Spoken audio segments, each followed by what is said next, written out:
Hello दोस्तों, नमस्कार। Way of maths channel में आपका फिर से स्वागत है। मैं हूं एम के गुजर और आज इस वीडियो में लेके आया हूं सोनपुर डिवीजन में 10 जून 2023 को ट्रेन मैनेजर के पद के लिए एक परीक्षा हुई थी पूर्व मध्य रेलवे में। पूर्व मध्य रेलवे के सोनपुर डिवीजन में 10 जून 2023 को ट्रेन मैनेजर के पद के लिए एक परीक्षा हुई थी, उसका पेपर। दोस्तों, इस पेपर में 110 क्वेश्चन है। 110 क्वेश्चनों में से 100 क्वेश्चन करना जरूरी है, यानी कि 10 क्वेश्चन आपको ऑप्शनल दिए हुए हैं। 10 आप करो या न करो, आपके 110 में से 100 प्रथम हल किए हुए क्वेश्चन जांचे जाएंगे। प्रत्येक क्वेश्चन का एक नंबर रहेगा और नेगेटिव नंबर, गलत आंसर का 1/3 नंबर काटा जाएगा। ठीक है। सोनपुर डिवीजन का ट्रेन मैनेजर का 10 जून 2023 का पेपर देखेंगे। देखिए, क्वेश्चन नंबर 1 देखेंगे। पहला क्वेश्चन देखेंगे, साधारण नियमों में परिवर्तन किनके द्वारा किया जाता है। दोस्तों, भारतीय रेलवे में 2 प्रकार के नियम होते हैं। एक साधारण नियम, जिनको सामान्य नियम कहेंगे। एक होते हैं सहायक नियम। एक तो साधारण नियम, जिनको सामान्य नियम, जीआर जनरल रूल्स। एक होते हैं सहायक नियम, एसआर सहायक रूल्स। ठीक है, एसआर सब्सिडरी रूल्स। सहायक नियम और साधारण नियम। साधारण नियमों में परिवर्तन किनके द्वारा किया जाता है, देखेंगे। यह क्वेश्चन बहुत इंपॉर्टेंट क्वेश्चन है। 5 फरवरी 2022 के सोनपुर डिवीजन के स्टेशन मास्टर के पेपर में आया हुआ क्वेश्चन है। रिपीट हुआ है।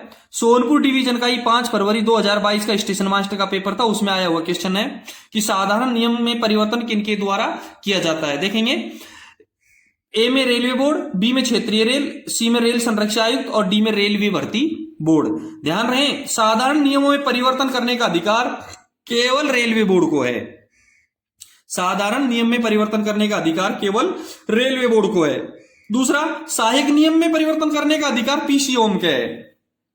साधारण नियमों का अधिकार रेलवे बोर्ड को और सहायक नियमों में परिवर्तन करने का अधिकार है पीसीओएम।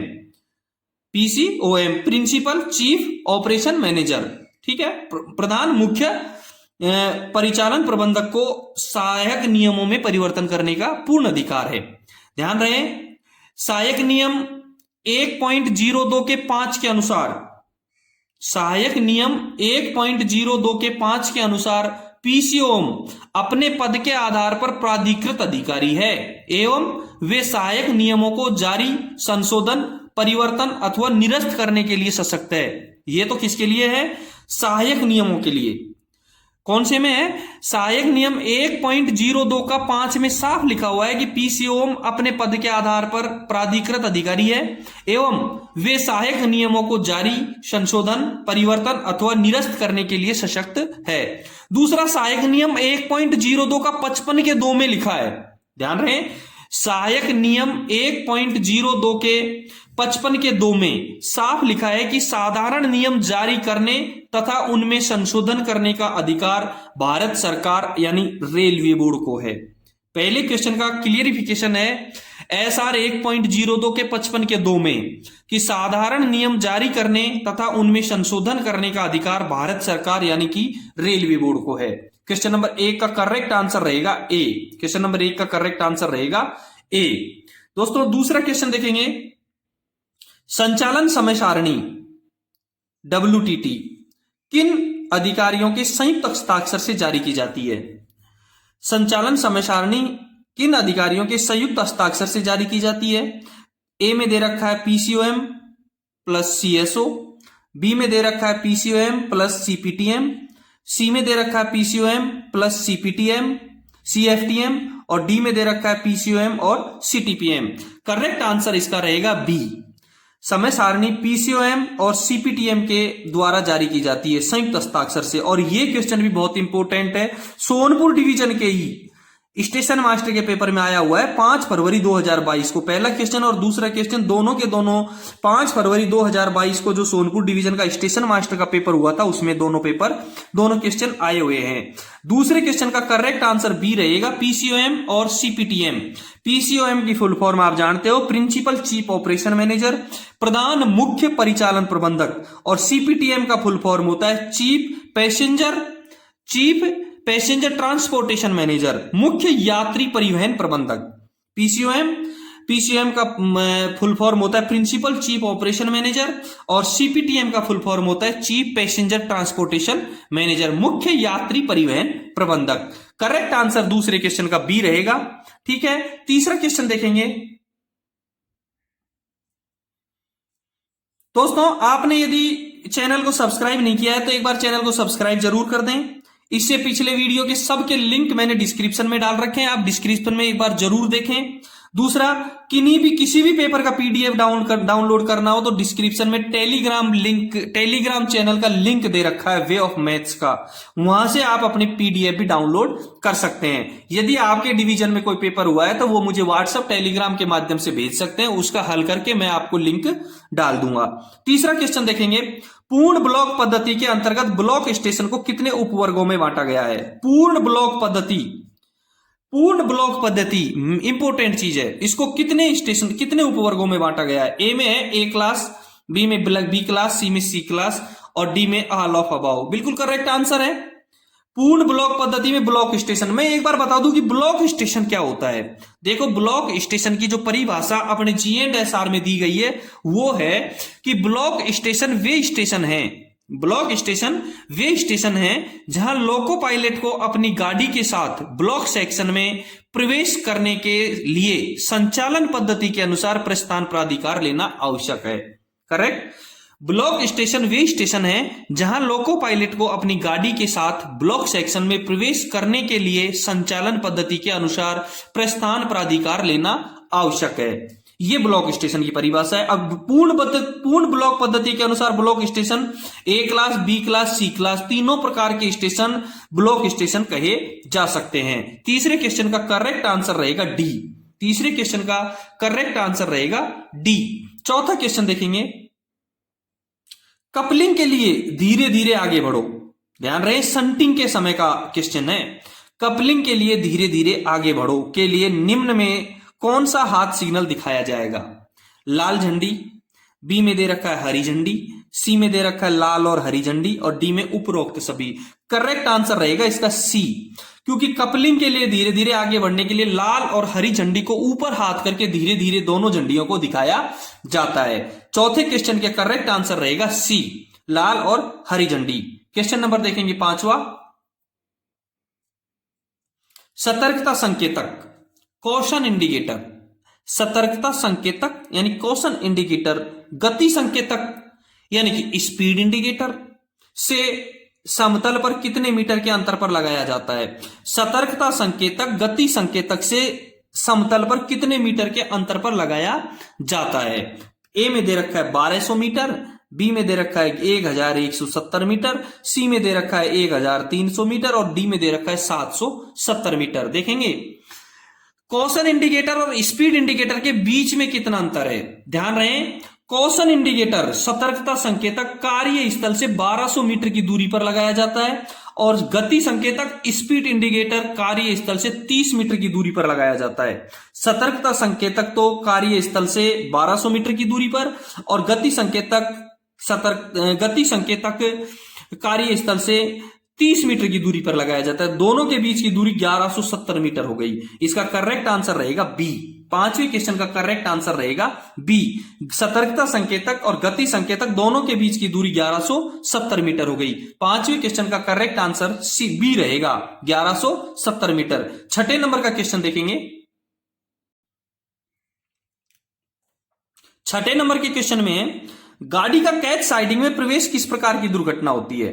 गाड़ी का कैच साइडिंग में प्रवेश किस प्रकार की दुर्घटना होती है?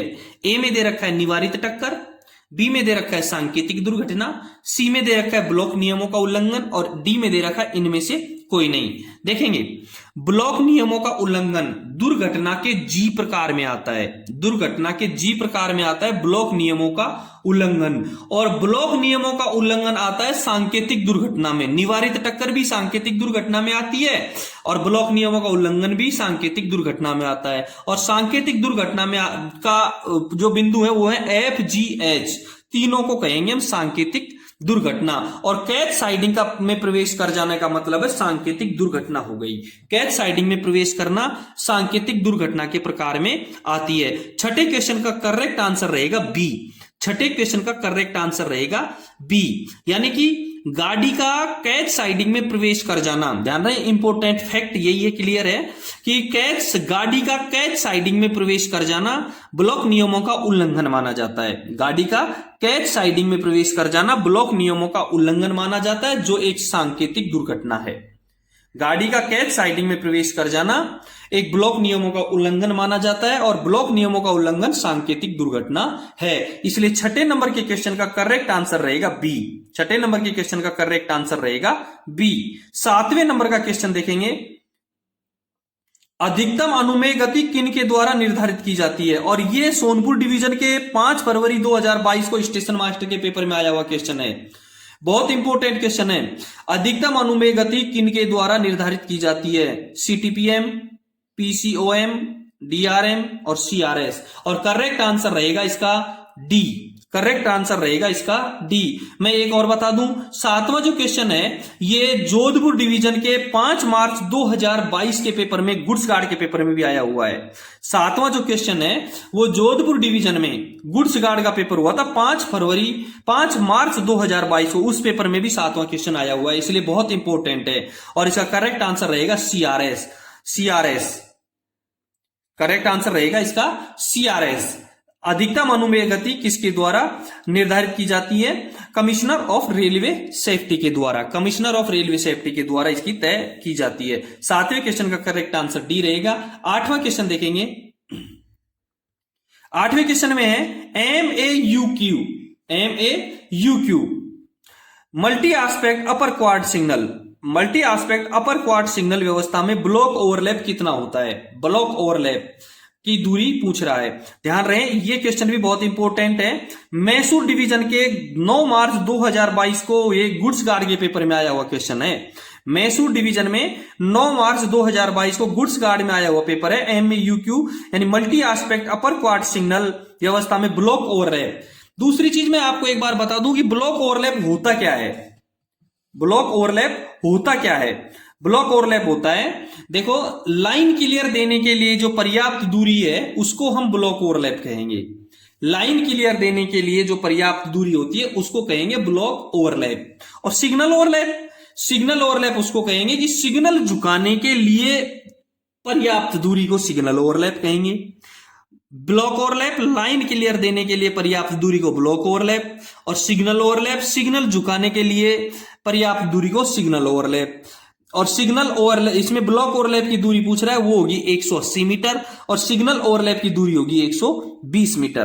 ध्यान रहे, ब्लॉक ओवरलैप की दूरी 180 मीटर, ब्लॉक ओवरलैप 180 मीटर का होता है, सिग्नल ओवरलैप होता है 120 मीटर का। आठवें क्वेश्चन का करेक्ट आंसर रहेगा डी। आठवें क्वेश्चन का करेक्ट आंसर रहेगा डी। क्वेश्चन नंबर 9 देखेंगे। दोस्तों, यदि आपने चैनल को सब्सक्राइब नहीं किया है तो एक बार सब्सक्राइब जरूर कर दें। इसी चैनल के कमेटी एक ऑप्शन है, उसमें मेरे द्वारा क्वेश्चन डाले जाते हैं और उनका सॉल्यूशन भी डाला जाता है। आप उसमें क्विज है, आप उसमें वोट करें और अपना आंसर देखें। आंसर गलत है या सही है आप उसमें जरूर चूज करें। सही है तो उसका नीचे डिस्क्रिप्शन में उसका पूरा फैक्ट क्लियर लिखा होता है, उसका कॉन्सेप्ट क्लियर किया हुआ है, आप वहां जरूर देखें। और चैनल को सब्सक्राइब नहीं किया है तो एक बार चैनल को जरूर सब्सक्राइब करें। 9वां क्वेश्चन देखेंगे। गाड़ी विखंडन होने पर गार्ड दिन में किस प्रकार का सिग्नल दिखाएगा? गाड़ी विखंडन यानी ट्रेन पार्ट होने पर गार्ड दिन में किस प्रकार का सिग्नल दिखाएगा? ए में दे रखा है लाल झंडी, बी में दे रखा है हरी झंडी ऊपर नीचे, सी में दे रखा है सफेद बत्ती ऊपर नीचे, और डी में दे रखा है हरी बत्ती ऊपर नीचे। बत्ती का तो सवाल ही नहीं है दिन के समय, तो सी और डी तो हो ही नहीं सकता है। ए में लाल झंडी दे रखी है, जब गाड़ी ट्रेन पार्ट होती है तो लाल झंडी नहीं दिखाई जाती है। ध्यान रहे, GR 6.8 में, GR 6.8 में ट्रेन पार्टिंग में, GR 6.8 के अनुसार ट्रेन पार्टिंग में स्टेशन स्टाफ दिन में हरी झंडी व रात में सफेद बत्ती यथासंभव अधिक से अधिक ऊपर से नीचे बार बार हिलाकर गाड़ी विभाजन होने का संकेत देगा। बिल्कुल क्लियर कर लो अपना चैप्टर, ये कॉन्सेप्ट क्लियर कर लो ट्रेन पार्टिंग का। GR 6.08 में, GR 6.08 के अनुसार ट्रेन पार्किंग में स्टेशन स्टाफ दिन में हरी बत्ती व रात में सफेद बत्ती यथासंभव अधिक से अधिक ऊपर से नीचे बार बार हिलाकर गाड़ी विभाजन होने का संकेत देगा। करेक्ट आंसर रहेगा बी। करेक्ट आंसर रहेगा बी। और दूसरा इसका भाग है कि यदि लोको पायलट को ट्रेन पार्क होने का पता चलता है, लोको पायलट को ट्रेन पार्क होने का पता चलता है तो वह लंबी छोटी सीटी बजाकर स्टेशन स्टाफ और गार्ड को सूचित करेगा तथा संबंधित स्टाफ इसकी पावती हाथ सिग्नल से देगा। ध्यान रहे, लोको पायलट को ट्रेन पार्किंग का पता चलता है तो वह लंबी छोटी सीटी बजाकर स्टेशन स्टाफ और गार्ड को सूचित करेगा तथा संबंधित स्टाफ इसकी पावती हाथ सिग्नल से देगा। तो 9वें क्वेश्चन का करेक्ट आंसर हो गया बी, हरी झंडी ऊपर नीचे। हरी झंडी ऊपर नीचे, गाड़ी विखंडन होने पर गार्ड दिन में हरी झंडी ऊपर नीचे करके सिग्नल दिखाएगा। क्वेश्चन नंबर 10 देखेंगे। नेक्स्ट क्वेश्चन 10 नंबर का देखें। 10 नंबर के क्वेश्चन में है पूर्ण आगमन रजिस्टर का नंबर कौन सा है?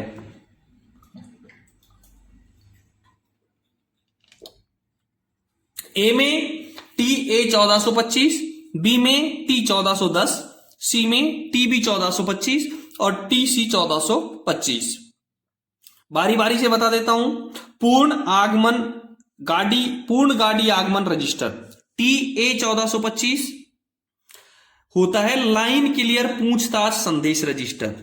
TA 1425 तो होता है लाइन क्लियर पूछताछ संदेश रजिस्टर। T 1410 पूर्ण गाड़ी आगमन रजिस्टर का नंबर होता है। TB 1425 लाइन क्लियर जवाब संदेश रजिस्टर होता है। TB 1425 लाइन क्लियर जवाब संदेश रजिस्टर होता है। TC 1425 अप साइड का पेपर लाइन क्लियर टिकट होता है, PLCT होती है। देखेंगे TA 1425 लाइन क्लियर पूछताछ संदेश रजिस्टर। T 1410 पूर्ण गाड़ी आगमन रजिस्टर। TB 1425 लाइन क्लियर जवाब संदेश रजिस्टर और TC 1425 अप साइड का पेपर लाइन क्लियर टिकट। ठीक है, 10वें नंबर के क्वेश्चन का करेक्ट आंसर रहेगा बी। 10वें नंबर के क्वेश्चन का करेक्ट आंसर रहेगा बी। 11 नंबर का क्वेश्चन देखेंगे। गार्ड को इंजन पर बुलाने हेतु लोको पायलट कौन सी सीटी बजाएगा? ए में लंबी छोटी, बी में छोटी लंबी, सी में लंबी छोटी और डी में छोटी लंबी। ध्यान रहे, यही क्वेश्चन सियालदा डिवीजन के 24 दिसंबर 2022 को गुड्स गार्ड का एक पेपर हुआ था, उसके पेपर में आया हुआ क्वेश्चन है। सियालदा डिवीजन में 24 दिसंबर 2022 को एक गुड्स गार्ड का पेपर हुआ था, उस पेपर में आया हुआ क्वेश्चन है 11वां क्वेश्चन। गार्ड को इंजन पर बुलाने के लिए मैं पहले बता देता हूं आपको। ए में जो सीटी दी गई है लंबी छोटी, इसका संकेत है गाड़ी लंबी थी लेकिन छोटी हो गई, यानी कि ट्रेन पार्किंग या गाड़ी पूरी न पहुंचने पर। लंबी छोटी सीटी पायलट जब बजाएगा जब ट्रेन पार्किंग हो गई हो या गाड़ी पूरी नहीं पहुंची हो। ठीक है, सी में दे रखा है लंबी छोटी। बिल्कुल, गार्ड को इंजन पर बुलाने हेतु लोको पायलट 4 सीटी बजाएगा, लंबी और छोटी। तो 11वें क्वेश्चन का करेक्ट आंसर रहेगा सी। 11वें क्वेश्चन का करेक्ट आंसर रहेगा सी। और यह क्वेश्चन सियालदा डिवीजन के 24 दिसंबर 2022 को होने वाले गुड्स गार्ड के पेपर में आया था। 12वां क्वेश्चन देखेंगे। सीसी रैक वाली मालगाड़ी में प्रस्थान स्टेशन पर कितने प्रतिशत ब्रेक पावर होना चाहिए?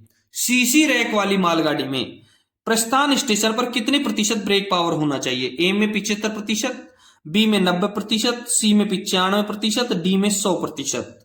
ध्यान रहे, करेक्ट आंसर इसका रहेगा डी। सीसी रैक वाली मालगाड़ी में प्रस्थान स्टेशन पर 100% ब्रेक पावर रहना आवश्यक है। कितना प्रतिशत? 100% ब्रेक पावर रहना आवश्यक है। सीसी रैक वाली मालगाड़ी में प्रस्थान स्टेशन पर 100% ब्रेक पावर रहना आवश्यक है। और ऑन रूट 90%। यदि इसमें पूछता कि ऑन रूट यानी रास्ते में कितना प्रतिशत रहना आवश्यक है तो उसका आंसर होता है इसका 90%। सीसी रैक वाली मालगाड़ी में प्रस्थान स्टेशन पर 100% ब्रेक पावर होना आवश्यक है और ऑन रूट इसका 90% होना आवश्यक है। ठीक है, 13वां क्वेश्चन देखेंगे। ध्यान रहे, यह सोनपुर डिवीजन का ट्रेन मैनेजर का पेपर है जो 10 जून 2023 को हुआ था। जो पेपर हल कर रहे हैं ये पेपर सोनपुर डिवीजन का ट्रेन मैनेजर का पेपर है, जो 10 जून 2023 को हुआ था। 13वां क्वेश्चन देखेंगे, रोक संकेत स्टॉप इंडिकेटर, रोक संकेतक स्टॉप इंडिकेटर अवरोधक से कितने मीटर की दूरी पर लगाया जाता है? करेक्ट आंसर इसका सी रहेगा, 30 मीटर। स्टॉप इंडिकेटर अवरोधक से 30 मीटर दूरी पर लगाया जाता है। स्टॉप इंडिकेटर अभी आया था, इंडिकेटर का एक क्वेश्चन आया था, 7वां क्वेश्चन था, 7वां का ही को ये था अपना छठा 5वां क्वेश्चन था। अभी इसी वीडियो में 5वां क्वेश्चन है कि सतर्कता संकेतक और गति संकेतक, सतर्कता संकेतक अवरोध से 1200 मीटर दूर और गति संकेतक अवरोध से 30 मीटर दूर, और इसमें दे रखा है रोक संकेतक, रोक संकेतक अवरोध से 30 मीटर दूर ही लगाया जाता है। 13वें क्वेश्चन का करेक्ट आंसर रहेगा सी, 13वें क्वेश्चन का करेक्ट आंसर रहेगा सी। 14 नंबर का क्वेश्चन देखेंगे, स्टेशन से दिन के समय बिना ब्रेक यान की गाड़ी थ्रू जाते समय गति होनी चाहिए। स्टेशन से दिन के समय बिना ब्रेक यान की गाड़ी थ्रू जाते समय गति होनी चाहिए। ए में दे रखा है 20 किलोमीटर प्रति घंटा, बी में दे रखा है नॉर्मल, सी में दे रखा है 30 किलोमीटर प्रति घंटा और डी में दे रखा है 60 किलोमीटर प्रति घंटा। देखो मैं आपको करेक्ट बता दूं इसमें कि स्टेशन के दिन के समय गाड़ी 20 किलोमीटर प्रति घंटे की गति से निकलेगी, बिना ब्रेक यान की गाड़ी थ्रू जाते समय स्टेशन से 20 किलोमीटर प्रति घंटे की रफ्तार से चलेगी। दूसरा, रात के समय ऐसी गाड़ी जिसके ब्रेक यान नहीं है वो रात के समय स्टेशन पर रुक कर जाएगी, ऐसी गाड़ी जो ब्रेक यान नहीं है वो रात के समय स्टेशन पर रुक कर जाएगी। दूसरी चीज, ये बिना ब्रेक यान की जो गाड़ी है इसकी चलाने की अनुमति केवल सीनियर डीओम को है, बिना ब्रेक यान की गाड़ी चलाने की अनुमति सीनियर डीओम को है, जो अपने 3 डिजिट का एक पीएन नंबर देता है उसके द्वारा चलाई जाती है। दोस्तों मेरा पेपर एनडब्ल्यूआर के जीआर और एसआर के हिसाब से हल करवाता हूं, यदि कुछ परिवर्तन होता है तो अपने डिवीजन का एसआर जरूर देखें, अपने रेलवे का एसआर आप जरूर देख लेना। मेरा जो क्वेश्चन के आंसर होते हैं वो केवल एनडब्ल्यूआर के हिसाब से होते हैं, मेरे द्वारा एनडब्ल्यूआर की जीआर और एसआर पढ़ी गई है, उसके द्वारा मेरे क्वेश्चन पेपर हल होते हैं। यदि आपके रेलवे के क्वेश्चन पेपरों में एसआर अलग है तो अपना एसआर आप जरूर देख लें, ठीक है। स्टेशन से दिन के समय बिना ब्रेक यान की गाड़ी जाते समय 20 किलोमीटर प्रति घंटे की रफ्तार से निकलेगी, रात के समय वो रुक करके जाएगी, बिना ब्रेक यान की गाड़ी को सीनियर डीओम अपने 3 डिजिट के एक पीएन नंबर के साथ चलाने की अनुमति देता है। तो 14 नंबर के क्वेश्चन का करेक्ट आंसर रहेगा ए। 15 नंबर का क्वेश्चन देखेंगे, अनुमोदित विशेष अनुदेश, अनुमोदित अप्रूव्ड, अनुमोदित जहां आ गया वहां सीआरएस आ गया। आप ये देखने, अनुमोदित जहां आ गया वहां सीआरएस आ गया। अनुमोदित विशेष अनुदेश किनके द्वारा जारी किए जाते हैं? ये डिवीजन, ये जो क्वेश्चन है ये बीकानेर डिवीजन में 22/7/2023 को कंट्रोल का एक पेपर हुआ था, उसमें आया हुआ क्वेश्चन है। कंट्रोलर के लिए एक पेपर हुआ था 22 जुलाई 2023 को बीकानेर डिवीजन में, उस पेपर में यह क्वेश्चन आया था कि अनुमोदित विशेष अनुदेश किनके द्वारा जारी किए जाते हैं? डीआरएम, सीएसओ, पीसीओएम और सीआरएस, और करेक्ट आंसर इसका रहेगा सीआरएस। 15वें क्वेश्चन का करेक्ट आंसर रहेगा डी, सीआरएस। ध्यान रहे, विशेष अनुदेश किसके द्वारा जारी किए जाते हैं? विशेष अनुदेश पीसीओएम के द्वारा जारी किए जाते हैं। विशेष अनुदेश किसके द्वारा जारी किए जाते हैं? विशेष अनुदेश पीसीओएम के द्वारा जारी किए जाते हैं, और अनुमोदित विशेष अनुदेश सीआरएस के द्वारा जारी किए जाते हैं। 15वें क्वेश्चन का करेक्ट आंसर रहेगा डी। 16 नंबर का क्वेश्चन देखेंगे, किसी ब्लॉक सेक्शन में कार्य हेतु अधिकतम कितनी ट्रैक मशीन भेजी जा सकती हैं? ए में दे रखा है 5, बी में दे रखा है 7, सी में दे रखा है 3 और डी में दे रखा है 6। ध्यान रहे, ब्लॉक सेक्शन में काम करने के लिए 5 मशीनें भेजी जा सकती हैं। 15वें क्वेश्चन का 16वें क्वेश्चन का करेक्ट आंसर रहेगा 5। काम करने के लिए ब्लॉक सेक्शन में 5 मशीनें भेजी जा सकती हैं, और ब्लॉक सेक्शन क्लियर करके ट्रेन की तरह चलाने के लिए यदि भेजते हैं तो एक ब्लॉक सेक्शन में केवल 3 मशीनें भेजी जा सकती हैं। ध्यान रहे, काम करने के लिए 5 मशीनें भेजी जा सकती हैं और आगे जाने के लिए केवल 3 मशीनें चलाई जा सकती हैं। इनके बीच की दूरी 120 मीटर से कम नहीं होनी चाहिए। जब मशीन काम करने जा रही है तो उनके बीच की दूरी कम से कम 100 मीटर से कम नहीं, 120 मीटर से कम नहीं होनी चाहिए। ध्यान रहे, ट्रैक मशीन की अधिकतम गति ब्लॉक सेक्शन में 40 किलोमीटर प्रति घंटे होती है और क्रॉस ओवर पर 10 किलोमीटर प्रति घंटे होती है। ट्रैक मशीन की अधिकतम गति ब्लॉक सेक्शन में 40 किलोमीटर प्रति घंटे और क्रॉस ओवर पर 10 किलोमीटर प्रति घंटे होती है। 16वें क्वेश्चन का करेक्ट आंसर रहेगा ए। 16वें क्वेश्चन का करेक्ट आंसर रहेगा ए। 17 नंबर का क्वेश्चन देखेंगे। 17 नंबर के क्वेश्चन में है कि जब कोई सिग्नल अपने न्यूनतम दृश्यता दूरी से दिखाई न पड़े, थोड़ा सा दिमाग लगाने की जरूरत है कि जब कोई सिग्नल अपने न्यूनतम दृश्यता दूरी से दिखाई न पड़े तो कौन सा सिग्नल लगाया जाता है।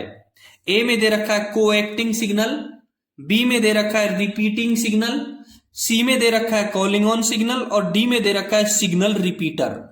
मैं आपको सब सिग्नलों के बारे में एक बार बता देता हूं कि कोएक्टिंग सिग्नल क्या होता है।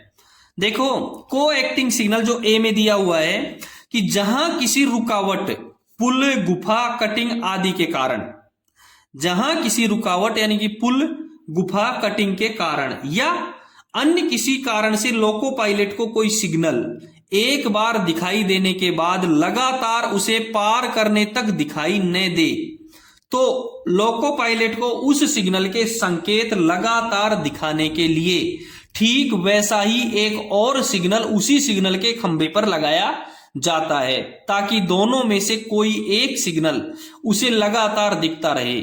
ऐसे सिग्नल को कोएक्टिंग या डुप्लीकेट सिग्नल कहते हैं। एक बार दोबारा से मैं रिपीट कर देता हूं कोएक्टिंग सिग्नल को कि जब किसी रुकावट यानी कि पुल, गुफा, कटिंग आदि के कारण या अन्य किसी कारण से लोको पायलट को कोई सिग्नल एक बार दिखाई देने के बाद लगातार उसे पार करने तक न दिखाई दे, तब लोको पायलट को उस सिग्नल के संकेत लगातार दिखाने के लिए ठीक वैसा ही एक और सिग्नल उसी सिग्नल के खंभे पर लगाया जाता है ताकि दोनों में से कोई एक सिग्नल, दोनों सिग्नलों में से कोई एक सिग्नल लगातार उसको दिखता रहे और ऐसे सिग्नल को ही कोएक्टिंग या डुप्लीकेट सिग्नल कहते हैं। दूसरे नंबर में बी में दे रखा है रिपीटिंग सिग्नल, जो इस क्वेश्चन का आंसर है। जब कोई सिग्नल अपने न्यूनतम दृश्यता दूरी से दिखाई नहीं देता है तो रिपीटिंग सिग्नल लगाया जाता है। 17वें क्वेश्चन का करेक्ट आंसर रहेगा बी। सी नंबर में दे रखा है कॉलिंग ऑन सिग्नल। ध्यान रहे, देखो ये कॉलिंग ऑन सिग्नल है, ये इसकी परिभाषा आप जानते हो कि ये होम सिग्नल के नीचे या अंतिम रोक सिग्नल के अलावा कहीं भी लगाया जाता है। ये एक सहायक सिग्नल है और इसके जिस सिग्नल के नीचे लगा है उस सिग्नल की झुकाने की शर्तें पूरी करती है जब ये इसको झुकाया जाता है। देखो, इस सिग्नल को आवश्यकता अनुसार किसी भी स्टेशन तथा किसी भी सिग्नलिंग व्यवस्था में लगाया जा सकता है। इसे स्टेशन के अंतिम रोक सिग्नल को छोड़कर कॉलिंग ऑन सिग्नल को किसी भी स्टेशन पर अंतिम रोक सिग्नल को छोड़कर किसी भी सिग्नल के नीचे लगाया जा सकता है। ये कॉलिंग ऑन सिग्नल है। डी में दे रखा है सिग्नल रिपीटर। सिग्नल रिपीटर, ध्यान रहे, ये सिग्नल जो रिपीटर है इसका 3.23 जो जीआर है अपना सामान्य नियम 3.23 में इसका उल्लेख है। सिग्नल रिपीटर का 3.23 के जीआर में इसका उल्लेख है जिसमें साफ लिखा है कि यदि सिग्नल के प्रचालन स्थान से किसी स्थावर सिग्नल की भुजा और प्रकाश दिखाई नहीं पड़ता है तो वहां उनके संकेतों को दोहराने के लिए एक सक्षम विद्युत पुनरावर्तक यानी रिपीटर लगाया जाता है। यदि सिग्नल के प्रचालन स्थान से किसी स्थावर सिग्नल की भुजा और प्रकाश दिखाई नहीं पड़ता तो वहां उनके संकेतों को दोहराने के लिए एक सक्षम विद्युत पुनरावर्तक यानी रिपीटर लगाया जाता है। ठीक है, 17वें क्वेश्चन का करेक्ट आंसर रहेगा बी। जब कोई सिग्नल को अपनी न्यूनतम दृश्यता दूरी से दिखाई न पड़े तो वहां रिपीटिंग सिग्नल लगाया जाता है। कौन सा सिग्नल? रिपीटिंग सिग्नल लगाया जाता है। 18 नंबर का क्वेश्चन देखेंगे। सामान्यतया गर्म धुरायुक्त गाड़ी को स्टेशन की किस लाइन पर लिया जाएगा?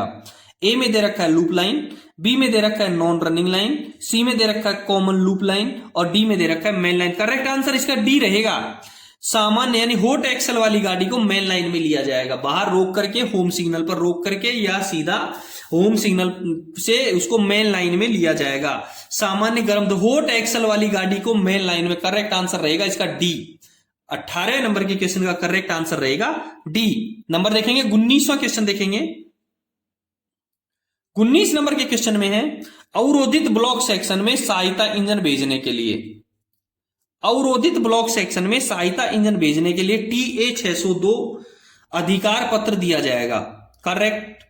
अवरोधित ब्लॉक सेक्शन में सहायता इंजन भेजने के लिए TA-602 अधिकार पत्र दिया जाएगा।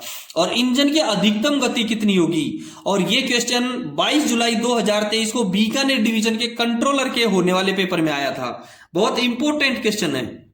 बीकानेर डिवीजन के 22 जुलाई 2023 को जो कंट्रोलर का पेपर हुआ था उसमें ये क्वेश्चन आया था। ए में देखेंगे इसकी स्पीड 25-10 किलोमीटर प्रति घंटा, बी में 15-15 किलोमीटर प्रति घंटा, सी में 15 और 10 किलोमीटर प्रति घंटा, और डी में 25 और 10 वॉकिंग यानी कि पायलटिंग। बिल्कुल करेक्ट आंसर रहेगा इसका सी। अवरोधित ब्लॉक सेक्शन में सहायता इंजन भेजने के लिए TA-602 अधिकार पत्र दिया जाता है और इंजन की अधिकतम गति होती है 15 या 10 किलोमीटर प्रति घंटा। जब एक चीज इंपॉर्टेंट ये और है कि जब दूसरी गाड़ी, पहली गाड़ी की तो 15 या 10 दिन में 15 और विजुअलिटी क्लियर है तो 15 नहीं तो 10 से, दूसरी गाड़ी यदि अवरोधित ब्लॉक सेक्शन में भेजी जाएगी तो उसकी गति होगी 8 किलोमीटर प्रति घंटे। दूसरी गाड़ी यदि भेजी जाएगी तो उसकी गति होगी 8 किलोमीटर प्रति घंटा। दूसरा, यदि पहली गाड़ी ART या ARME है, पहली गाड़ी ARME है जो घायलों को लेने जा रही है, तो कंट्रोल से पूछ करके उसको सामान्य गति से भी चलाया जा सकता है। कंट्रोल से सलाह लेकर के उसको सामान्य गति से भी चलाया जा सकता है। दूसरा, जब दूसरी गाड़ी चलाने का इरादा हो तो पहली गाड़ी को इस आशय का सतर्कता आदेश भी जारी किया जाएगा कि आपको वहीं रुकना है, आपके पीछे दूसरी गाड़ी भी चलानी है। पहली गाड़ी की गति 15 और 10 और दूसरी गाड़ी की गति रहेगी 8 किलोमीटर प्रति घंटा। और इस आशय का क्वेश्चन ऑर्डर भी पहली गाड़ी को जारी किया जाएगा कि आपको वहीं रुकना है, हमको दूसरी गाड़ी चलानी है। इसका सतर्कता आदेश भी उसको दिया जाएगा। 19 नंबर के क्वेश्चन का करेक्ट आंसर रहेगा सी, 15/10 किलोमीटर प्रति घंटा। 20 नंबर का क्वेश्चन देखेंगे। क्वेश्चन नंबर 20 देखें। 20 नंबर के क्वेश्चन में है, मेल एक्सप्रेस गाड़ी में SLR के पीछे कितनी बोगी लगा सकते हैं? बहुत इंपॉर्टेंट क्वेश्चन है, बहुत बार आ चुका है। मैसूर डिवीजन में 9 मार्च 2022 को गुड्स गार्ड के पेपर में आया हुआ है। जोधपुर डिवीजन में 4 जून 2022 को स्टेशन मास्टर के पेपर में आया हुआ है। मैसूर डिवीजन में 9 मार्च 2022 को गुड्स गार्ड के पेपर में आया हुआ है। मुरादाबाद डिवीजन में 23 दिसंबर 2023 को कंट्रोल के पेपर में आया हुआ है। सियालदा डिवीजन में 24 दिसंबर 2022 को गुड्स गार्ड के पेपर में आया हुआ क्वेश्चन है कि मेल एक्सप्रेस गाड़ी में SLR के पीछे कितनी बोगी लगा सकते हैं। ए में दे रखा है 1, बी में दे रखा है 2, सी में दे रखा है 3 और डी में दे रखा है 4। करेक्ट आंसर रहेगा इसका 2। करेक्ट आंसर रहेगा इसका 2। ध्यान रहे, सवारी गाड़ी में केवल एक डेड इंजन लगा सकते हैं। देखो कई बार इंजन का भी आता है, मेल एक्सप्रेस गाड़ी का आ गया। अब इसमें मेल एक्सप्रेस गाड़ी में ध्यान रहे, एक निरीक्षण यान भी लगाया जा सकता है। केवल मेल एक्सप्रेस गाड़ी में SLR के पीछे 2 बोगी लगा सकते हैं और एक निरीक्षण यान लगाया जा सकता है। दूसरा, एक डेड इंजन का भी आता है कि डेड इंजन कहां कहां लगाया जा सकता है। सवारी गाड़ी में केवल एक डेड इंजन लगाया जा सकता है और सुपरफास्ट गाड़ी में किसी भी परिस्थिति में डेड इंजन नहीं लगाया जा सकता है। तो इस क्वेश्चन का करेक्ट आंसर रहेगा बी। मेल एक्सप्रेस गाड़ी में SLR के पीछे 2 बोगी लगा सकते हैं। यदि क्वेश्चन आएगा कि मेल एक्सप्रेस गाड़ी में SLR के पीछे कितने निरीक्षण यान लगाए जा सकते हैं, तो उसका करेक्ट आंसर रहेगा 1। यदि क्वेश्चन आए कि सवारी गाड़ी में कितने डेड इंजन लगा सकते हैं, तो उसका करेक्ट आंसर रहेगा 1। यदि क्वेश्चन आए उसमें कि सुपरफास्ट गाड़ी में कितने डेड इंजन लगा सकते हैं, तो उसका आंसर रहेगा नील। एक भी डेड इंजन नहीं लगाया जा सकता है सुपरफास्ट गाड़ी में। क्वेश्चन नंबर देखेंगे 21वां, सी क्लास ओडीसी को चलाने के लिए किसकी अनुमति आवश्यक है? सी क्लास ओडीसी को चलाने के लिए किनके द्वारा अनुमति दी जाती है? क्वेश्चन बहुत इंपॉर्टेंट है। बीकानेर डिवीजन में 22 जुलाई 2023 को कंट्रोल के पेपर में आया हुआ क्वेश्चन है। बीकानेर डिवीजन में 22 जुलाई 2023 को कंट्रोल के पेपर में आया हुआ क्वेश्चन है, सी क्लास ओडीसी को चलाने की अनुमति किनके द्वारा दी जाती है? ये क्वेश्चन पेपर ट्रेन मैनेजर का है जो 10 जून 2023 को सोनपुर डिवीजन में हुआ था। ए में दे रखा है पीसीओएम, बी में दे रखा है सीटीपीएम, सी में दे रखा है सीआरएस और डी में दे रखा है सीएफटीएम। देखो, ए क्लास ओडीसी को चलाने की अनुमति डीआरएम या पीसीओएम को है। ए क्लास ओडीसी की अनुमति चलाने की डीआरएम या पीसीओएम देगा, बी क्लास ओडीसी को चलाने की अनुमति डीआरएम या पीसीओएम देगा और सी क्लास ओडीसी को चलाने की अनुमति सीआरएस देगा। सी से सीआरएस याद रखना है। सी क्लास ओडीसी को चलाने की अनुमति सीआरएस देगा, कमिश्नर ऑफ रेलवे सेफ्टी। यानी 21वें क्वेश्चन का करेक्ट आंसर रहेगा सी। 21वें क्वेश्चन का करेक्ट आंसर रहेगा सी। 22 नंबर का क्वेश्चन देखेंगे। नोटिस स्टेशन की जानकारी किसमें दी जाती है? ए में G&SR, बी में एक्सीडेंट मैनुअल, सी में SWR और डी में WTT। नोटिस स्टेशन की जानकारी किसमें दी जाएगी? करेक्ट आंसर रहेगा इसका D, WTT, working time table. Notice station की जानकारी WTT में दी जाएगी, वर्किंग टाइम टेबल में। ठीक है, 22 नंबर का करेक्ट आंसर रहेगा डी। क्वेश्चन नंबर देखेंगे 23वां। कौन सा शुद्धिकरण पत्र जारी करने की आवश्यकता हो तब स्टेशन का संचालन नियम संशोधित करके पुनः जारी किया जाता है? यानी कि कौन सी करेक्शन स्लिप के बाद में SWR को संशोधित करके पुनः जारी किया जाता है? ए में है 5th 5, बी में 3rd 3, सी में 4th 4 और डी में 6 6। छठे नंबर की में करेक्ट आंसर रहेगा डी, कि छठे नंबर की करेक्शन स्लिप जब जारी करने का वक्त होता है तो पूरा SWR बदल दिया जाता है, दूसरा SWR दे दिया जाता है। छठे नंबर की करेक्शन स्लिप जारी करने की आवश्यकता है तो SWR को पुनः जारी कर दिया जाता है। या तो SWR की वैलिडिटी 5 साल, 5 साल में किसी भी स्टेशन का SWR बदल दिया जाएगा, नहीं तो 5 करेक्शन स्लिप आने के बाद में जब छठी करेक्शन स्लिप आने की आवश्यकता हो तो उसका SWR चेंज कर दिया जाता है। 23वें क्वेश्चन का करेक्ट आंसर रहेगा डी। 24 नंबर का क्वेश्चन देखेंगे। दोस्तों, वीडियो को पसंद आया हो तो एक बार लाइक जरूर करें। यदि किसी प्रकार की प्रॉब्लम है तो मुझे कमेंट्स बॉक्स में जरूर कमेंट करें। यदि आपने अभी भी चैनल को सब्सक्राइब नहीं कर रखा है तो एक बार चैनल को सब्सक्राइब आप जरूर करें। 24 नंबर का क्वेश्चन देखेंगे। बुलावा सिग्नल, कॉलिंग ऑन, किस सिग्नल को छोड़कर किसी भी रोक सिग्नल के नीचे लगाया जा सकता है? बहुत इंपॉर्टेंट क्वेश्चन है ये। क्वेश्चन शंट सिग्नल का भी आता है और कॉलिंग ऑन सिग्नल का भी आता है। दोनों ही प्रकार के सिग्नलों के इस प्रकार के क्वेश्चन आते हैं कि कॉलिंग ऑन सिग्नल किस सिग्नल को छोड़कर के किसी भी रोक सिग्नल के नीचे लगाया जा सकता है। और ये क्वेश्चन इंपॉर्टेंट इसलिए है कि ये मैसूर डिवीजन में गुड्स गार्ड के पेपर में 9 मार्च 2022 को आया था। ये क्वेश्चन 9 मार्च 2022 को गुड्स गार्ड के पेपर में आया था मैसूर डिवीजन में, कि कॉलिंग ऑन सिग्नल किस सिग्नल को छोड़कर के किसी भी सिग्नल के नीचे लगाया जा सकता है। ए में दे रखा है LSS, last stop signal, B में दे रखा है FSS, first stop signal, C में दे रखा है आउटर सिग्नल और डी में दे रखा है ऑल ऑफ दीज। इसका करेक्ट आंसर ए रहेगा कि बुलावा सिग्नल यानी कॉलिंग ऑन सिग्नल अंतिम रोक सिग्नल को छोड़कर के किसी भी रोक सिग्नल के नीचे लगाया जा सकता है। Calling on signal last stop signal को छोड़कर के किसी भी सिग्नल के नीचे लगाया जा सकता है। 24वें का करेक्ट आंसर रहेगा ए। और आपको एक कॉन्सेप्ट क्लियर करवा दूं कि शंट सिग्नल प्रथम रोक सिग्नल को छोड़कर के किसी भी सिग्नल के नीचे लगाया जा सकता है। शंट सिग्नल प्रथम रोक सिग्नल को छोड़कर के किसी भी सिग्नल के नीचे लगाया जा सकता है और कॉलिंग ऑन सिग्नल अंतिम रोक सिग्नल को छोड़कर के किसी भी सिग्नल के नीचे लगाया जा सकता है। 24वें क्वेश्चन का करेक्ट आंसर रहेगा ए। क्वेश्चन नंबर देखेंगे 25वां।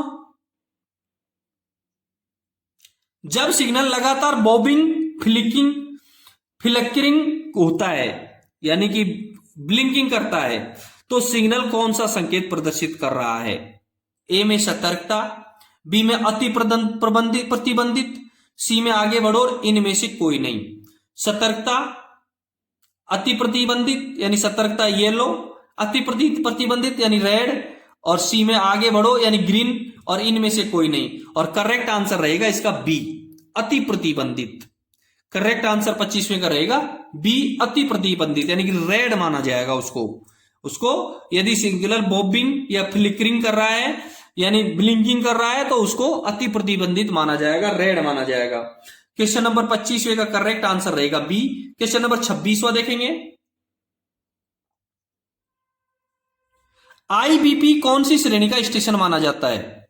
और ये क्वेश्चन इंपॉर्टेंट है क्योंकि 4 जून 2022 को जोधपुर डिवीजन में स्टेशन मास्टर के पेपर में आया हुआ क्वेश्चन है। आईबीपी कौन सी श्रेणी का स्टेशन माना जाता है? ये क्वेश्चन 4 जून 2022 को जोधपुर डिवीजन में स्टेशन मास्टर के पेपर में आया हुआ क्वेश्चन है। ए में ए क्लास, बी में बी क्लास, सी में सी क्लास और डी में डी क्लास। और आईबीपी का करेक्ट आंसर रहेगा सी क्लास स्टेशन माना जाएगा। आईबीपी का फुल फॉर्म होता है इंटरमीडिएट ब्लॉक पोस्ट, मध्यवर्ती ब्लॉक पोस्ट। इसका अभिप्राय डबल लाइन के उस सी क्लास स्टेशन से है जिसका नियंत्रण पिछले ब्लॉक स्टेशन से होता है। ध्यान रहे, IBP single line, double line किसी में भी लगाया जा सकता है। इसका अभिप्राय उस सी क्लास स्टेशन से है। आईबीपी का अभिप्राय उस सी क्लास स्टेशन से है जिसका नियंत्रण पिछले ब्लॉक स्टेशन से होता है, जिसका नियंत्रण पिछले ब्लॉक स्टेशन से होता है। 26 नंबर के क्वेश्चन का करेक्ट आंसर रहेगा सी। 26 नंबर के क्वेश्चन का करेक्ट आंसर रहेगा सी। 27 नंबर का क्वेश्चन देखेंगे। धुंध और कोहरे में मौसम में गाड़ी की अधिकतम गति पूर्ण ब्लॉक पद्धति में क्या होगी? अधिकतम गति पूछ रहा है धुंध और कोहरे के मौसम में। ए में रहेगा 75 किलोमीटर प्रति घंटा, बी में 110 किलोमीटर प्रति घंटा, सी में 60 किलोमीटर प्रति घंटा और डी में 30 किलोमीटर प्रति घंटा। ध्यान रहे, 27वें क्वेश्चन का करेक्ट आंसर रहेगा ए, 75 किलोमीटर प्रति घंटा। यदि एफएसडी है तो 75 किलोमीटर प्रति घंटे और नहीं तो 60 किलोमीटर प्रति घंटे की रफ्तार से गाड़ियां चलेंगी। धुंध और कोहरे में फॉग सेफ्टी डिवाइस है तो 75 किलोमीटर प्रति घंटे की रफ्तार से गाड़ी चलेगी, और यदि फॉग सिग्नल डिवाइस नहीं है तो 60 किलोमीटर प्रति घंटे की गति से गाड़ी चलेगी। यानी धुंध और कोहरे के मौसम में गाड़ी की अधिकतम गति पूर्ण ब्लॉक पद्धति में होगी 75 किलोमीटर प्रति घंटे। 27वें क्वेश्चन का करेक्ट आंसर रहेगा ए, 75 किलोमीटर प्रति घंटे। 28 नंबर का क्वेश्चन देखेंगे। 28 नंबर के क्वेश्चन में है कि कॉलिंग ऑन सिग्नल ऑफ स्थिति में मिलने पर लोको पायलट को क्या निर्देश देता है? ऑफ स्थिति में, कॉलिंग ऑन सिग्नल ऑफ स्थिति में मिलने पर लोको पायलट को क्या निर्देश देता है? ए का मतलब आगे बढ़ो, बी में सतर्कता पूर्वक आगे बढ़ो, सी में सतर्कता पूर्वक आगे बढ़े, किसी भी अवरोध से पहले रुकने के लिए तैयार रहें, बिल्कुल। और डी में रुको, सतर्कता पूर्वक आगे बढ़ो, किसी भी अवरोध से पहले रुकने के लिए तैयार रहो। बिल्कुल करेक्ट आंसर 28वें का डी रहेगा। 28वें क्वेश्चन का करेक्ट आंसर रहेगा डी, कि पहले तो रुको, फिर सतर्कता पूर्वक आगे बढ़ो, फिर किसी भी अवरोध से पहले रुकने के लिए तैयार रहो। कॉलिंग ऑन सिग्नल ऑफ होने का मतलब यही है कि रुको, सतर्कता पूर्वक आगे बढ़ो, किसी भी अवरोध से पहले रुकने के लिए तैयार रहो। 28वें क्वेश्चन का करेक्ट आंसर रहेगा डी। 28वें क्वेश्चन का करेक्ट आंसर रहेगा डी। 29 नंबर का क्वेश्चन देखेंगे। 29 नंबर के क्वेश्चन में शंट सिग्नल किस रोक सिग्नल को छोड़कर किसी भी अन्य रोक सिग्नल के नीचे लगाया जा सकता है? मैंने अभी भी पीछे के क्वेश्चन में भी आपको समझा दिया था, खूब अच्छी तरीके से समझाया था पीछे भी आपको, कि कॉलिंग ऑन सिग्नल, बुलावा सिग्नल कहां लगाया जाएगा। 24 नंबर के क्वेश्चन में था, वहां भी मैंने शंट सिग्नल, बुलावा सिग्नल दोनों समझा दिया आपको। 29 नंबर का क्वेश्चन शंट सिग्नल का आ गया, और ये क्वेश्चन भी बीकानेर डिवीजन में 22 जुलाई 2023 को कंट्रोल का एक पेपर हुआ था, उसमें आया हुआ क्वेश्चन है, बहुत इंपॉर्टेंट है। ए में दे रखा है स्टार्टर सिग्नल, बी में दे रखा है फर्स्ट स्टॉप सिग्नल, सी में दे रखा है लास्ट स्टॉप सिग्नल, डी में दे रखा है नॉन ऑफ दीज। और इसका करेक्ट आंसर रहेगा शंट सिग्नल का, कि किस सिग्नल को छोड़ करके, यानी कि शंट सिग्नल केवल फर्स्ट स्टॉप सिग्नल को छोड़ करके अन्य किसी भी सिग्नल के नीचे लगाया जा सकता है। 29वें क्वेश्चन का करेक्ट आंसर रहेगा बी। ध्यान रहे, किसी सिग्नल के नीचे हो तो स्थिति क्या होती है, और स्वतंत्र शंट सिग्नल का, शंट सिग्नल किसी सिग्नल के नीचे लगा है, शंट सिग्नल किसी सिग्नल के नीचे लगा है तो ऑफ स्थिति में कुछ भी नहीं दिखाएगा और ऑन स्थिति में तिरछी बत्ती दिखाएगा। और यदि स्वतंत्र रूप से लगा हुआ है शंट सिग्नल तो ऑन स्थिति में सीधी बत्ती दिखाएगा और ऑफ स्थिति में तिरछी बत्ती दिखाएगा। ध्यान रहे, shunt signal first stop signal को छोड़ करके किसी भी सिग्नल के नीचे लगाया जा सकता है, और कॉलिंग ऑन सिग्नल अंतिम रोक सिग्नल को छोड़ करके किसी भी सिग्नल के नीचे लगाया जा सकता है। तो 29 नंबर के क्वेश्चन का करेक्ट आंसर रहेगा B, first stop signal. Question number देखेंगे 30वां। बीपीसी किसके द्वारा तैयार किया जाता है? ए में दे रखा है ट्रेन क्लर्क, बी में दे रखा है गार्ड, सी में दे रखा है स्टेशन मास्टर और डी में दे रखा है ट्रेन एग्जामिनर। बीपीसी का फुल फॉर्म देखेंगे ब्रेक पावर सर्टिफिकेट, और ब्रेक पावर सर्टिफिकेट C&W के द्वारा जारी किया जाता है, कैरिज एंड वैगन डिपार्टमेंट के द्वारा बीपीसी जारी किया जाता है। उसका जो इंचार्ज होता है वो होता है ट्रेन एग्जामिनर, वो होता है ट्रेन एग्जामिनर। तो बीपीसी ट्रेन एग्जामिनर के द्वारा जारी की जाती है। बीपीसी किसके द्वारा जारी की जाती है?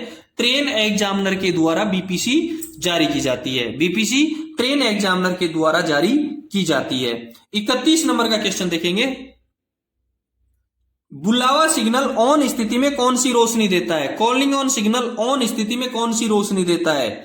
ए में दे रखा है रेड, बी में दे रखा है येलो, सी में दे रखा है व्हाइट, डी में दे रखा है no light. Calling on signal, calling on signal on स्थिति में येलो बत्ती देता है। करेक्ट आंसर रहेगा इसका B. Calling on signal on स्थिति में कौन सी बत्ती? ऑन स्थिति में लाइट नहीं देता है, sorry, calling on signal on स्थिति में नो लाइट रहेगा, डी आंसर सही रहेगा। ऑफ स्थिति में केवल एक येलो बत्ती देता है। कॉलिंग ऑन सिग्नल ऑफ स्थिति में येलो बत्ती देगा और ऑन स्थिति में नो लाइट रहेगी। और रेड, सभी रोक सिग्नल ऑन स्थिति में रेड सिग्नल देते हैं। ध्यान रहे, कॉलिंग ऑन सिग्नल ऑन स्थिति में बिल्कुल लाइट नहीं देता है और ऑफ स्थिति में येलो बत्ती देता है। रोक सिग्नल ऑफ स्थिति में ऑन स्थिति में रेड सिग्नल दिखाते हैं, रेड बत्ती देते हैं। तो 31वें क्वेश्चन का करेक्ट आंसर हो गया डी। 31वें क्वेश्चन का करेक्ट आंसर हो गया डी। क्वेश्चन नंबर देखेंगे 32वां।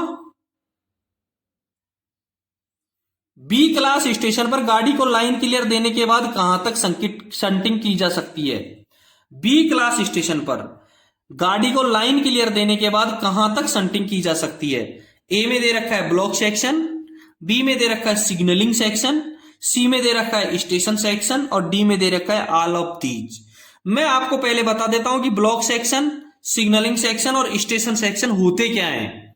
ए में ब्लॉक सेक्शन दे रखा है, तो ब्लॉक सेक्शन का जो अभिप्राय है वो दो ब्लॉक स्टेशनों के बीच परिचालित लाइन के उस खंड से है। ब्लॉक सेक्शन का अभिप्राय दो ब्लॉक स्टेशनों के बीच परिचालित लाइन के उस खंड से है जिस पर ब्लॉक सेक्शन की दूसरी ओर के ब्लॉक स्टेशन से लाइन क्लियर मिले बिना कोई परिचालित गाड़ी प्रवेश नहीं कर सकती है। यह ब्लॉक सेक्शन है। दूसरा सिग्नलिंग सेक्शन, ऑटोमेटिक सेक्शनों में दो स्टेशनों के बीच के भाग को रोक सिग्नलों के द्वारा छोटे छोटे सिग्नलिंग सेक्शन में बांटे जाते हैं। जो ट्रैक सर्किटेड या एक्सल काउंटर युक्त होते हैं उनको सिग्नलिंग सेक्शन कहेंगे। सी में स्टेशन सेक्शन, और स्टेशन सेक्शन का अभिप्राय बी क्लास स्टेशन के उस भाग से है जहां लाइन क्लियर देने के बाद भी रुकावट की जा सकती है, यानी शंटिंग की जा सकती है। आपके क्वेश्चन का उत्तर शायद आपको प्राप्त हो गया होगा कि बी क्लास स्टेशन पर गाड़ी को लाइन क्लियर देने के बाद स्टेशन सेक्शन में शंटिंग की जा सकती है। स्टेशन सेक्शन में अवरोध पैदा किया जा सकता है। ठीक है, 32 नंबर के क्वेश्चन का करेक्ट आंसर रहेगा सी, स्टेशन सेक्शन। क्वेश्चन नंबर देखेंगे 33वां। दोस्तों, चैनल को सब्सक्राइब नहीं किया है तो एक बार जरूर चैनल को सब्सक्राइब करें। 33 नंबर का क्वेश्चन देखेंगे। 33 नंबर के क्वेश्चन में है बहुसंकेती सिग्नलों में ब्लॉक ओवरलैप कम से कम कितना होता है? बहुसंकेती सिग्नलों में ब्लॉक ओवरलैप कम से कम कितना होता है? ब्लॉक ओवरलैप, पहले मैं आपको ये क्लियर करवा देता हूं कि ब्लॉक ओवरलैप क्या होता है, और सेम इसी तरीके से क्वेश्चन आता है सिग्नल ओवरलैप का। ब्लॉक ओवरलैप और सिग्नल ओवरलैप। सिग्नल ओवरलैप क्या होता है, ब्लॉक ओवरलैप क्या होता है। जैसे ब्लॉक ओवरलैप का क्वेश्चन आया वैसे सिग्नल ओवरलैप का भी एक क्वेश्चन आता है हमेशा। देखेंगे बहुसंकेतीय सिग्नलों में ब्लॉक ओवरलैप क्या होता है, सिग्नल ओवरलैप क्या होता है। ब्लॉक ओवरलैप होता है कि बी क्लास स्टेशन पर लाइन क्लियर देने के लिए जो पर्याप्त दूरी होती है उसको ब्लॉक ओवरलैप कहते हैं। कि स्टेशन पर लाइन क्लियर देने के लिए जो पर्याप्त दूरी होती है उसको कहते हैं ब्लॉक ओवरलैप। और एक होता है सिग्नल ओवरलैप, और सिग्नल ओवरलैप किसको कहते हैं? सिग्नल ओवरलैप होता है सिग्नल झुकाने के लिए सिग्नल झुकाने के लिए जो पर्याप्त दूरी होती है उसको कहते हैं सिग्नल ओवरलैप। क्लियर है? ब्लॉक ओवरलैप और सिग्नल ओवरलैप। अब ब्लॉक बहुसंकेतीय सिग्नल व्यवस्था में ब्लॉक ओवरलैप की दूरी होती है 120 मीटर, 180 मीटर।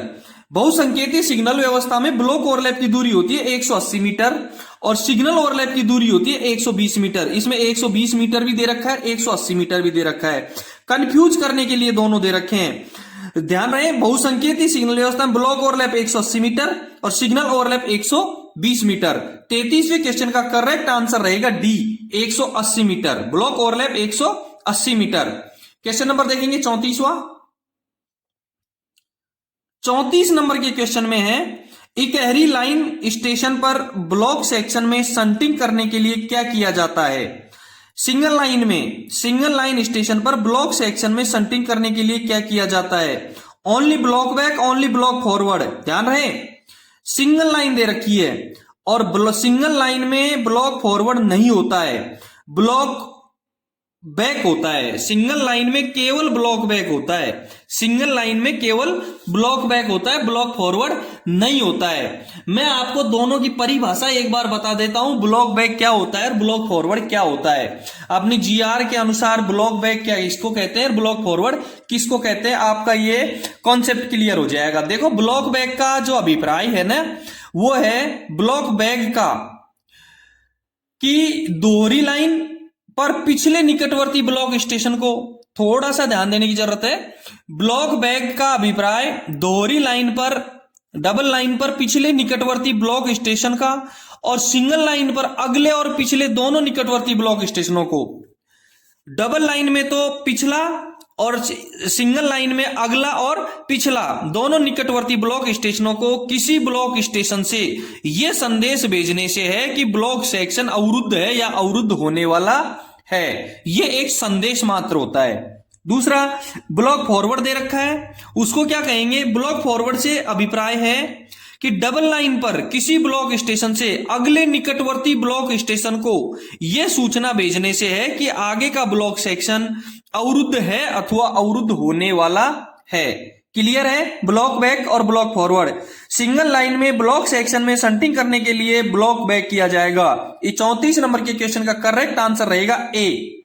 35 नंबर का क्वेश्चन देखेंगे, शंटिंग के लिए अधिकार पत्र क्या है? शंटिंग के लिए अधिकार पत्र क्या है? अब से पहले कई पेपरों में आ चुका है। इसमें दे रखा है, देखो, सोनपुर डिवीजन का 5 फरवरी 2022 का स्टेशन मास्टर के पेपर में आया हुआ है और फिर से सोनपुर डिवीजन के 10 जून 2023 को संट मास्टर ट्रेन मैनेजर के पेपर में अब आ ही गया है और बीकानेर डिवीजन में 5 मार्च 2023 को गुड्स गार्ड के पेपर में भी आया हुआ है। दूसरा, 10 जून 2023 को इज्जत नगर में कंट्रोलर का पेपर हुआ था, उस पेपर में भी ये क्वेश्चन आया हुआ है। 10 जून 2023 को कंट्रोलर का पेपर हुआ था इज्जत नगर डिवीजन में, उत्तर पूर्वी रेलवे, उसमें भी ये क्वेश्चन आया हुआ है, इसलिए इंपॉर्टेंट क्वेश्चन है। शंटिंग के लिए अधिकार पत्र क्या है? 3-4 पेपरों में आ गया है, बहुत इंपॉर्टेंट है। ए में दे रखा है T3693B, सबको पता है T3693B किसके लिए दिया जाता है? T3693B किसके लिए दिया जाता है? ऑन अथवा खराब स्थिति में सिग्नलों को पार करने के लिए प्राधिकार है T3693B। बी में दे रखा है TA602, किसी अवरोधित ब्लॉक सेक्शन में राहत इंजन या गाड़ी भेजने के लिए दिया जाने वाला प्राधिकार। सी में दे रखा है T1410, सबको पता है कि गाड़ी का संपूर्ण आगमन रजिस्टर होता है T1410। और डी में दे रखा है T806, शंटिंग के लिए जो अधिकार पत्र होता है वो होता है T806। डी आंसर इसका सही रहेगा। 35वां क्वेश्चन बहुत इंपॉर्टेंट है, जिसका आंसर रहेगा डी, T806। दोस्तों, यदि आपने चैनल को सब्सक्राइब नहीं किया है तो एक बार चैनल को सब्सक्राइब जरूर कर दें। जो पेपर मैं पढ़ा रहा हूं वो सोनपुर डिवीजन का 10 जून 2023 का ट्रेन मैनेजर का पेपर है। 35वां क्वेश्चन का करेक्ट आंसर डी। 36वां क्वेश्चन देखेंगे। 36वें क्वेश्चन में है, रोक सिग्नल खराब होने पर ऑन स्थिति में पार करने के लिए कौन सा अधिकार पत्र दिया जाता है? अभी बताया है आपको T3693B, अभी बताया है T3693B, सेम ऑप्शन है, जैसे सेम ऊपर वाले हैं वही है। TA602 TA 602 किस काम आएगा? किसी अवरोधित ब्लॉक सेक्शन में राहत गाड़ी या इंजन भेजने के लिए प्राधिकार। T3693B ऑन अथवा खराब स्थिति में रोक सिग्नल को पार करने के लिए दिया जाने वाला प्राधिकार। T1410 गाड़ी का संपूर्ण आगमन रजिस्टर और T806 शंटिंग के लिए दिया जाने वाला अधिकार पत्र। ठीक है, 36वें क्वेश्चन का करेक्ट आंसर रहेगा बी। 37 नंबर का क्वेश्चन देखेंगे, गाड़ी अवरुद्ध लाइन पर लेने के लिए कौन सा अधिकार पत्र जारी किया जाता है? गाड़ी अवरुद्ध लाइन पर लेने के लिए कौन सा अधिकार पत्र जारी किया जाता है? ए में T512 दे रखा है, बी में T511 दे रखा है, सी में T509 और डी में T806। T806 का अभी क्लियर करवा दिया कि T806 शंटिंग के लिए दिया जाने वाला अधिकार पत्र है। क्लियर है? ए में जो T512 दे रखा है वो होता है कॉमन स्टार्टर सिग्नल वाली लाइन से गाड़ी के प्रस्थान के लिए दिया जाने वाला प्राधिकार। T512 कॉमन स्टार्टर सिग्नल वाली लाइन से गाड़ी के प्रस्थान के लिए दिया जाने वाला प्राधिकार। इसी प्रकार से T511 होता है सिग्नल रहित लाइन से गाड़ी के प्रस्थान के लिए दिया जाने वाला प्राधिकार, और T509 होता है गाड़ी को अवरुद्ध लाइन पर लेने के लिए दिया जाने वाला प्राधिकार। T509 क्लियर हो गया। 37वें के अंदर चारों के चारों ऑप्शन क्लियर हैं। 37वें क्वेश्चन का करेक्ट आंसर रहेगा सी, गाड़ी अवरुद्ध लाइन पर लेने के लिए दिया जाने वाला प्राधिकार T509 करेक्ट आंसर रहेगा 37वें क्वेश्चन का सी। 38 नंबर का क्वेश्चन देखेंगे, दोहरी लाइन पर अगले ब्लॉक सेक्शन में शंटिंग कार्य हेतु लाइन को क्या किया जाता है? बिल्कुल अभी क्लियर करवाया है 34वें क्वेश्चन में, 34 नंबर के क्वेश्चन में क्लियर करवाया है मैंने अभी कि दोहरी लाइन पर अगले ब्लॉक स्टेशन में शंटिंग कार्य हेतु लाइन को क्या किया जाता है? Block back, block forward, line clear, none of these clear करवाया है। दोहरी लाइन में अगले ब्लॉक सेक्शन में क्या आएगा? अपने आप करेंगे, बी आंसर इसका सही रहेगा, ब्लॉक फॉरवर्ड। बी आंसर इसका सही रहेगा, ब्लॉक फॉरवर्ड। दोहरी लाइन पर किसी ब्लॉक स्टेशन से अगले निकटवर्ती ब्लॉक स्टेशन को यह सूचना भेजने से है कि आगे का ब्लॉक सेक्शन अवरुद्ध है अथवा अवरुद्ध होने वाला है, यह ब्लॉक फॉरवर्ड होता है। 39वां क्वेश्चन देखेंगे, 39वें क्वेश्चन में है अंतिम रोक सिग्नल किसका बचाव करता है? अंतिम रोक सिग्नल यानी LSS, लास्ट स्टॉप सिग्नल, अंतिम रोक सिग्नल किसका बचाव करता है? देखो, ए में पिछले ब्लॉक सेक्शन का, बी में अगले ब्लॉक सेक्शन का, और सी में स्टेशन सेक्शन का, और डी में इनमें से कोई नहीं। मैं आपको 32वें क्वेश्चन में ब्लॉक सेक्शन का और स्टेशन सेक्शन की परिभाषा पढ़ा चुका हूं, आप वहां से जरूर देख लें कि ब्लॉक सेक्शन किसको कहेंगे, स्टेशन सेक्शन किसको कहेंगे। आप उधर से जरूर देखिए 32वें क्वेश्चन में, और इसका करेक्ट आंसर रहेगा बी, अगले ब्लॉक सेक्शन का। लास्ट स्टॉप सिग्नल किसका बचाव करेगा? अगले ब्लॉक सेक्शन का। अंतिम रोक सिग्नल अगले ब्लॉक सेक्शन का बचाव करेगा। 39वें क्वेश्चन का करेक्ट आंसर रहेगा बी। 40वां क्वेश्चन देखेंगे, 40वें क्वेश्चन में लिखा हुआ है मेल एक्सप्रेस गाड़ी में डेड इंजन कहां लगाया जाएगा? मेल एक्सप्रेस गाड़ी में डेड इंजन कहां लगाया जाएगा?